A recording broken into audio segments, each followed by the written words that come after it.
They're like, oh.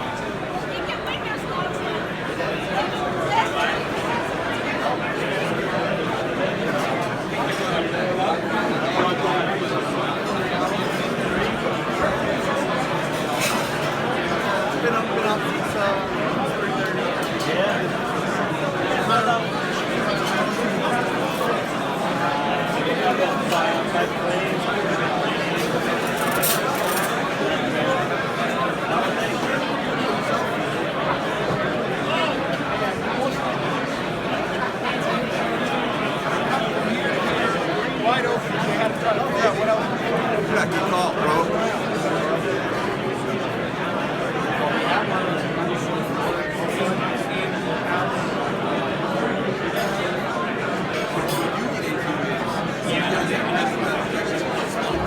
So they say that's very much an elastic stack base. You guys don't know about it. You guys just think with it. So those are like guys that allow you to do whatever you guys do. This is it, right? So there's like the uptime is there. So this is it. And it's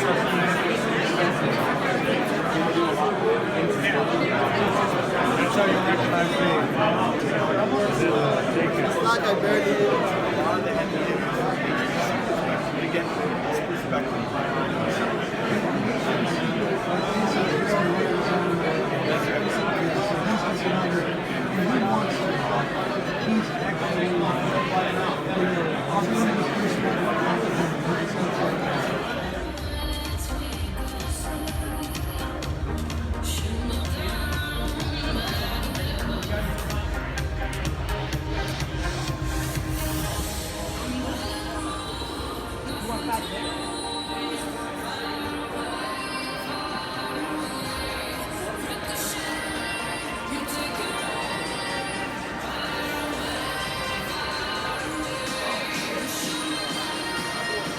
How long does it do it?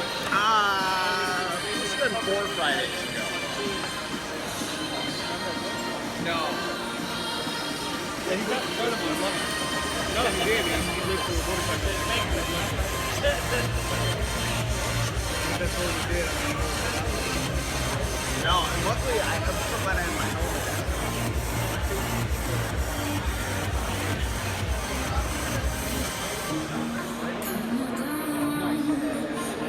And we packed the rafters. Nice job. So as a native New Jerseyan, born and raised, I know many of you traveled well over an hour to get here if you're lucky. So thank you, we appreciate it, and we look forward to a great morning. So if you look at the crowd and you think about Splunk, what's unique about us is the user community. You've helped build the company, you're fanatic about what we do, and we can't thank you enough. And so from everyone at Splunk, we appreciate it, and we look forward to continuing the data journey with each and every one of you. All right, so as mentioned, a great day. Let's start off. We have Wi-Fi here. Please download the app. Within the app, you'll have the agenda, you'll have where the sessions are, and then there'll be some other things in the app that you'll take advantage of throughout the day. We couldn't have this great event without all of our phenomenal partners. Look at this list of partners. We are so thankful to have them and appreciative. So during the breaks, go out, visit each of them, spend some time, learn about what they do and how they can help each of you in your everyday lives. So thank you again to our partners. And what would a Splunk event be without a Splunk t-shirt? And they didn't put my slogan up there. I'm always looking for trouble, especially when I was a younger man. But at the end of the day, there's t-shirts for everyone. So whether it's your first t-shirt or your 5th, please get another one and wear it proudly. After the session, we're going to ask you to take a survey. These events only get better if you take the time. Very quick survey. And there's going to be a lot of great content. To get your hands on that content, you have to take the survey. We're handcuffing you. We're holding you hostage until you get the survey. No, seriously, but we do welcome your feedback. And we have the Pony portal, as I mentioned, very easy for the survey. So great day planned. We have the general session this morning, which will be in this room. The keynote speaker is Doug Merritt, who I'll introduce in a minute. Then we have a nice networking break at 10:15. Good morning, everybody. How are you doing? Good. Awesome. Thank you for joining us. As Matt said, Wednesday before Labor Day. I mean, who wants to escape early? Would much rather be here amongst each other learning about Splunk. I love New York City. I know a lot of people say that, but I actually was born just outside the city in a little town called Bronxville. And a little known fact that I shared with a few customers last night. I was with a company called Patrol Software that got bought by BMC. And after the sale, you had to move to Houston if you want to work for BMC, and I did not want to move to Houston. It's a great city, but I like Northern California. So I took almost a year off and moved back to New York to go to Fantasy Film Camp, the New York Film Academy, and sublet a grungy apartment in the East Village with one of my best friends, and shot 16mm film as my break before going back to high tech. So born here early on, moved all over the place, came back here for almost a year in my late 20s, early 30s, and just a phenomenal environment. Great, great city, very, very dynamic. Deeply appreciate you guys being with us here today. I'm going to go through a little bit of an update, background on who is Splunk, how do we get going, where are we going now, and then we'll have a few customers come up and share some of their perspectives, and hopefully you can spend most of your time getting your hands on product, continue to learn a little bit more in depth, understand what our partners are doing, and continue on your journey with Splunk. Just before I jump in, how many people in the audience currently already are Splunk users? And conversely, how many are evaluating Splunk and have never actually bought or used Splunk? Good, so 25, 75. All right, well, you're in for an exciting time. There's always more to learn and do with Splunk and what the company is doing and going. So, a little bit of backdrop. We are now a firm teenager. We're a little bit over 15 years old as a company. Started first product shipped in 2004. The company was started by two systems administrators, two people with a systems administration background. We've had a very energetic 15 years. We finished last year at $1.8 billion in revenue. We just updated our guidance to the street last week on the earnings call to be 2.3 or hopefully more in revenue at the end of this year. None of that growth comes without the support, feedback, and loyalty from all of you, so we deeply thank you for that. We now are a little bit over 5,000 employees.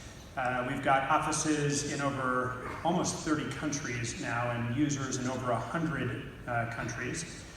When I first got here almost 6 years ago, our largest deployments were nosing up on a terabyte. When they started the company, they thought we'd never be able to even deal with a terabyte of data.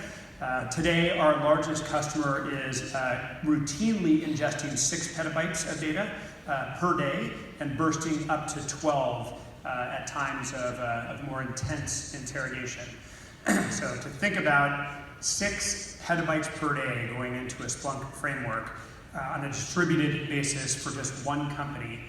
Just for context, the Internet Archive, which has been taking snapshots of the internet daily since 1991, I believe, is less than 20 petabytes in totality. So that's a daily snapshot of everything across the global internet for now many, many, many years. So big, big data volumes.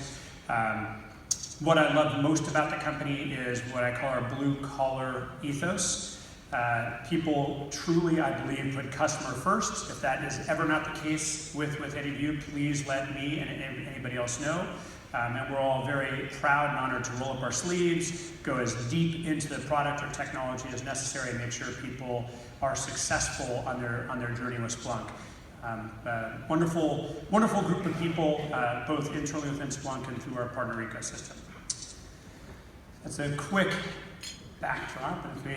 Our priorities, when I took the CEO role just about 4 years ago, one of the first things I did is take the existing e-staff off-site for 2 days and ask everybody to sit down and really go through what should we be focused on. For me, focus is the key to execution. You can't do 100 things well. You've got to do fewer things if you really want to do them effectively.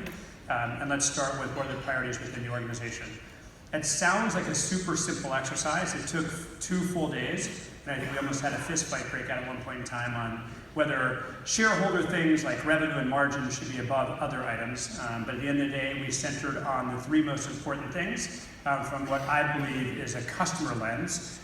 First and foremost is ensuring that our customers are successful with our products. If we're customer focused and you are successful, everything else becomes much easier. To be successful, I've always viewed software as a manufacturing industry. Even though we deal with bits and bytes, we produce a product. So if we don't have best-in-class products, it's very difficult for the championing and the loyalty that we've seen with the customer base to continue. So we must always focus on producing high-quality products that exceed your expectations. And neither of those are possible without world-class talent.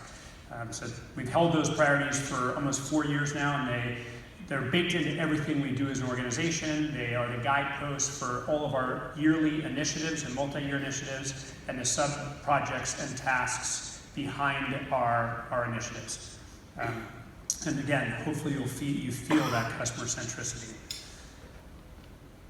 So the growth that we've experienced and the reality that each one of you guys are driving, and you men and women, gotta stop that California guys thing, that each of you are experiencing, we all know what's behind it. Data is absolutely exploding.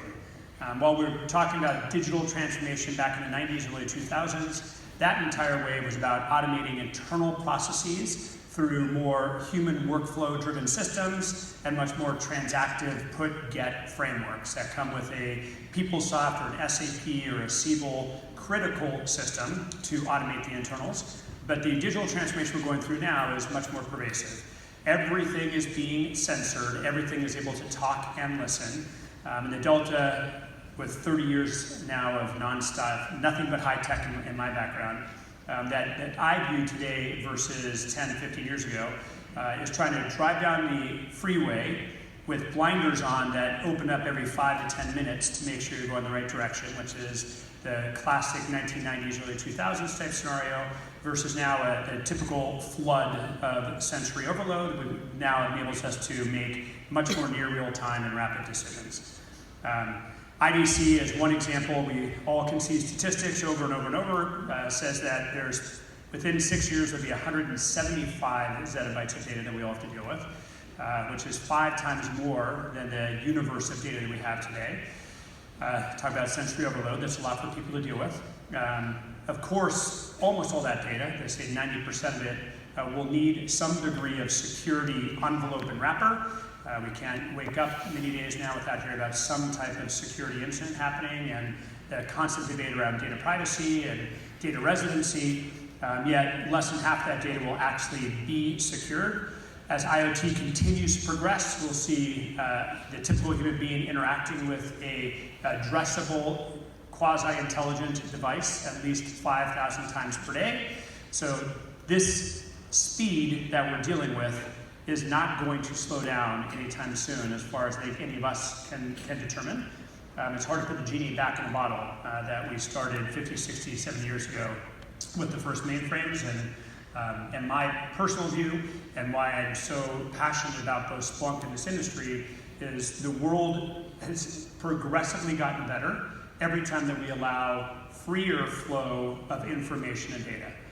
With education and the ability to actually understand the world around us comes learning, growth, and development, and the ability to actually learn from our mistakes and progress. So despite all the challenges that come with a data-filled world, including all of our personal data, the benefits, I believe, far outweigh the challenges. We've got to be aware of the challenges and working on the challenges, but trying to restrict is very difficult to have both equations work. The constant advancement that we all want, and yet a very tight set of constraints around data. So if that is shared by others around the world, we'll see this trend continue for many decades to come.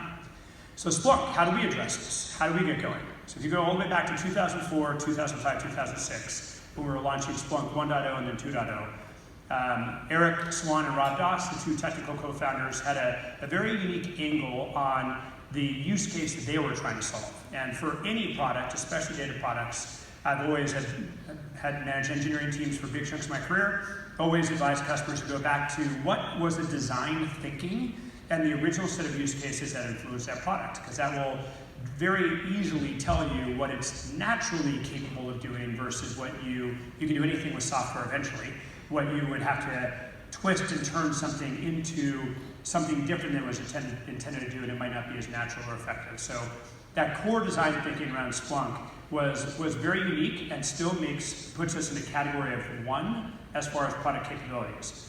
The answer that Rob and Eric are trying to drive is when a completely unexpected random event occurs, how do you get to root cause on that random unexpected event? And they built what I call now an investigative data lake. Their orientation was, when you know what you're looking for, you actually can structure data and through either a set of metrics or KPIs, monitor for an activity so you can get alerted that something might be going off, but you have to know what to monitor for. Or you can go deeper and create some type of nice multi-dimensional OLAP framework and maybe apply some statistical capability or ML to it to try and predict what was going to happen and get in front of it. But both of those are known states. Structured data deals with a known world. Their orientation was, what about the unknowns? An investigation by nature, a 2 a.m. phone call where 100 people are on it, and that still happens around the world every day, where the network, the storage, the server, the app teams are all screaming at each other trying to figure out why we're dropping shopping carts or why the system is down, by nature is an unexpected event. We have never been short in our landscape of monitors, and predictive analytics. And their insight was, well, the only way we're going to solve this is going after, the gold is going to be in chaotic, non-structurable, random data sources, which for them was logs. And to think that you can structure a log, to me, never makes any sense. Log management as a term doesn't make any sense.